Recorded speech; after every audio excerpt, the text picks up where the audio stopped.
বলছি তপনদা, গত 9 তারিখে নবান্ন অভিযানের দিনকে আমরা দেখলাম যে অভয়ার মাকে আঘাত করলো পুলিশ এবং রক্তপাত হলো, হাসপাতালে কি বলবেন? মানে কি ধরনের অসভ্যতা চলছে পুলিশের?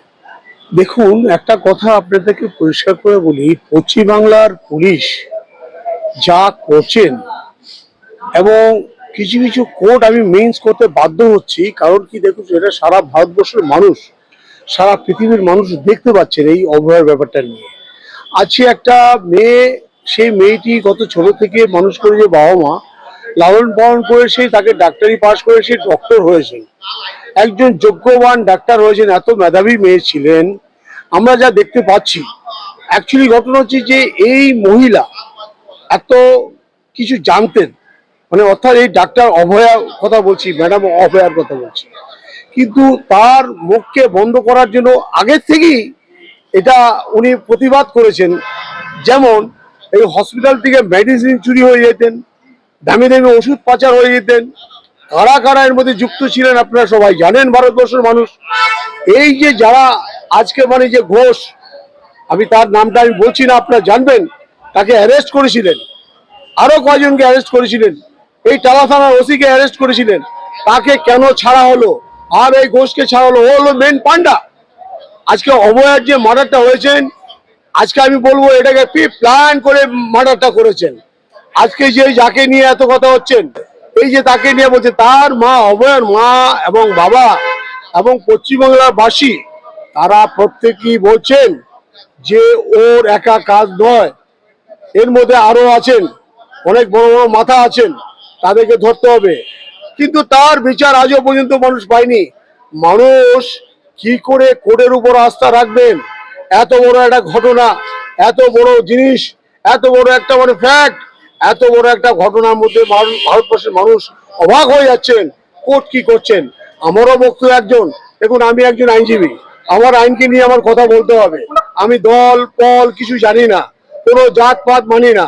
আমরা একজন আইনজীবী, জনস্বার্থক মামলা হোক, যে কোনো মামলা হোক আমরা করব, আমরা করি, এবং পাবলিকের জন্য আমরা মামলা করি।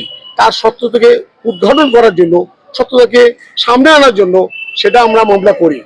আজ শিয়ালদা কোর্ট এই মামলাটা কিভাবে কি করছেন আমার জানা নেই, তবে এই অভয়ের এই বিচারটাকে নিয়ে যেবার গত শনিবার 9 তারিখ যে রাস্তায় আজকে অভয়ের মার হয়ে যারা যারা নেমেছিলেন, যে সুস্থ বিচার চাইছেন, তার বিচার চাইছেন, মেয়ের বিচার চাইছেন, কি করে মামলা করছেন, কোন লয়ার মামলা করছেন আমার জানা নেই। আমি কাউকে ছোট করছি না, আমি অভয়ের বাবা মাকে বলবো, আহ্বান করব, আমি কোনো পয়সা নেব না, অন ক্যামেরায় বলছি, আপনারা আমার কাছে আসুন, আপনারা আমাদের পেশের লোকের সঙ্গে যোগাযোগ করে আমার কাছে আসুন, নতুবা আমি আমার নাম্বার বলে দিচ্ছি। আমার নাম্বার হচ্ছে 9674943711, 9674943711। এটা হচ্ছে আমার কন্ট্যাক্ট নাম্বার। আপনি আমার সঙ্গে সরাসরি যোগাযোগ করতে পারেন। আমি হাইকোর্টের একজন প্র্যাকটিশিয়ান লয়ার, আমি 2 নম্বর জাজিস বারে বসি।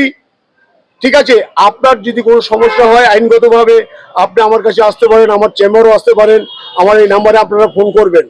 নাম্বার 2, আজকে যেভাবে মনোজ বর্মাকে শুধু একা দোষ দিলে হবে না, মনোজ বর্মার উপরে কে আছেন আমাদের লক্ষ্য করতে হবে।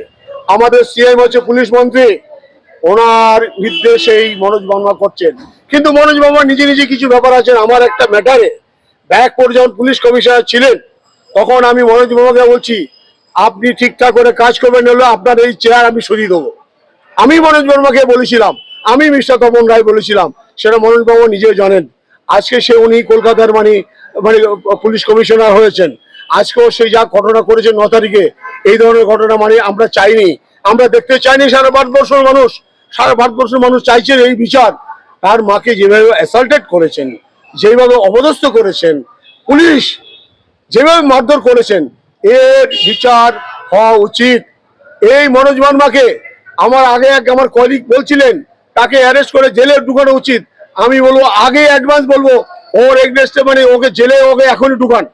এই মনোজ বর্মা একজন অসাধু পুলিশ অফিসার, আমি বলছি ওকে জেলে ঢুকাতে হবে। কারণ কি, আজকে মহিলার গায়ে হাত দিয়েছেন, আজকে মহিলার গায়ে হাত দিলে কেন দিলেন, কেন মারলেন পুলিশ কর্মী? উনি কি চেয়েছিলেন? ওনার মেয়ের বিচার চেয়েছিলেন। সারা ভারতবর্ষের মানুষ চাইছেন এর সুস্থ বিচার। সেই বিচার কে পাচ্ছে? অভয়ার মা রাস্তা রাস্তায় ঘুরছেন, তার মেয়ে মারা গেছেন। যারা যারা দোষী তাদের কঠোর শাস্তি হোক, শাস্তি চাইছেন উনি। আমরাও সেটা একই কথা বলছি। আমি বলছি তো আইনগতভাবে যা যা সাহায্য দরকার আছে আমি করব, আমার টিম করবে, পুরো আমার টোটাল টিম করবে। অভয়ের মাকে আমরা আহ্বান করছি উনি যেন আমার সঙ্গে যোগাযোগ করেন। নাম্বার 2, নাম্বার 3 হচ্ছে আজকে আপনারা সারা ভারতবর্ষের মানুষ দেখতে পারবেন গত শনিবার নবান্নকে উনি নবান্ন যাবেন, তাতে ভয় কিসের? মমতা ব্যানার্জি এত কাঁপাকাঁপি কিসের? এত ভয় পাচ্ছেন কেন? কি কারণে ভয় পাচ্ছেন? কারণ হচ্ছে একটাই, যারা যারা দোষ করেছেন তাকে সাপ্রেস করার জন্য, তাকে লুকানোর জন্য এই কাজগুলি করছেন। সত্যকে উদ্ঘাটন করতে দিচ্ছেন না। আজকে আমরা দেখেছি যখন মমতা ব্যানার্জি সরকারে যখন আসেননি, আজকে সিপিএম কিন্তু অত্যাধিক বাড়াবাড়ি করেছিলেন বলেই আজকে সিপিএম এর 34 বছর রাজত্ব চলে গেছেন। আজকে কিন্তু সেই সেম টু সেম মমতা ব্যানার্জির সরকার যা যা করছেন তার চেয়ে সিপিএম এর থেকে বহুত বাজে কাজ করছেন। আমরা কোন সরকারকে নিয়ে এসেছি? মানুষ বলছেন, আমাদের কাছে বহু মানুষ আসছেন যে এই সরকারকে আমরা চাইনি। সত্যকে উদ্ঘাটন করার জন্য তার কি মানে ব্যথা আছেন আমি জানি না। আজকে এখানে আমি এটাও বলবো, রাজ্য সরকার যেমন করছেন এবং সিবিআইও কি করছেন, সিবিআই কি করেছেন এই পর্যন্ত আমাদেরকে একটু জানেন আপনারা। সিবিআইও ঠিক সেম। আজকে কাকে বিশ্বাস করবেন? আমি তো মনে করছি যে কোনো দলই মানে ঠিক নয়, যে লঙ্কা যায় সেই রাবণ হয়। আজকে এই মমতা ব্যানার্জি যা করছেন, সেন্ট্রালও তাই করছেন। তারা আজকে শুভেন্দু অধিকারী সেই আন্দোলন করছেন, এই আন্দোলন নাটকের আন্দোলন আমি মনে করি। কারণ কি সত্যজি বিচারত হাইকোর্টে তাদের সেল ছিলেন, আজকে হাইকোর্টে মানে বিজেপির প্যানেল ছিলেন, তারা মামলা করতে পারতেন, জবরদস্ত ভাবে মামলা করতে পারতেন এবং লোয়ার কোর্টে গিয়েও মামলা করতে পারতেন, তারা করছেন না। আমি তার জন্য উৎসাহ হয়ে বলছি, আজকে যদি অভয়ের মা বাবা আমার কাছে আসেন, আমি এই মামলা দায়িত্ব সহকারে আমি করব এবং সত্য কোথায় আছেন আমি বার করব। না করতে পারলে আইনজীবী কাজ আমি ছেড়ে দেবো, ওকালতি কাজ ছেড়ে দেবো। আমরা হাইকোর্টের লয়ার, আমরা লোয়ার কোর্টের লয়ার নই।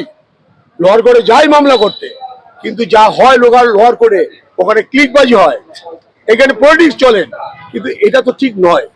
আইনের কাজ আইন করতে দিতে হবে। আইনকে যে বাধা দিবেন তার উপরে খর্গ হতে হবে, তার উপরে সোচ্চার হতে হবে মানুষকে। আমি মনে করি আজকে অভয়ের মা বাবা যেভাবে অবদুস্থ হয়েছেন, এর পূর্ণ মাত্রা বিচার আমি চাইছি। আমি অন ক্যামেরায় বলছি, আবার বলছি, অভয়ের মা বাবা যদি আমার কাছে আসেন, বিনা পয়সা আমি এই মামলা করে সত্যতা তার উদ্ঘাটন করব। না করতে পারলে ওকালতি ছেড়ে দেবো এবং মনোজ বর্মাকে আমি দেখে নেবো উনি কত বড় মানে কমিশনার, পুলিশ কমিশনার। যখন ব্যারাক করেছিল এই ধরনের নোংরামি কাজ করতেন, আজকে কলকাতা পুলিশ কমিশনার হয়েছেন, তাও এখানে নোংরামি করছেন। তবে এর মাথার উপর হাত আছেন, ওনার হাত পা বাঁধা আছেন, ওনাকে যেরকম ইনস্ট্রাকশন দেবেন সেভাবেই তো কাজ করতে বাধ্য হবেন উনি। কিন্তু তবু বিবেক বলে একটা কাজ আছে, আমাকে কেউ যদি বলে চুরি করতে, আমি তো চুরি করবো না।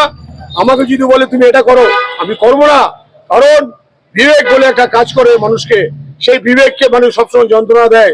সত্যকে উদ্ঘাটন করার জন্য ওনার উচিত ছিল যে ওনারা নবান্নকে যে দিয়েছেন সবকিছু পারমিশন পেয়েছেন, সবকিছু হয়েছেন, হাইকোর্ট অর্ডার দিয়েছেন, হাইকোর্ট অনেকবারই তাদেরকে অর্ডার দিয়েছেন, তারা সত্যকে উদ্ঘাটন করার জন্য তারা বলছেন ঠিক আছে নবান্ন যাবে। নবান্ন যেহেতু এত মোটা মোটা রেলিং, এত কিছু মানে ব্র্যাকেট করার কারণটা কি?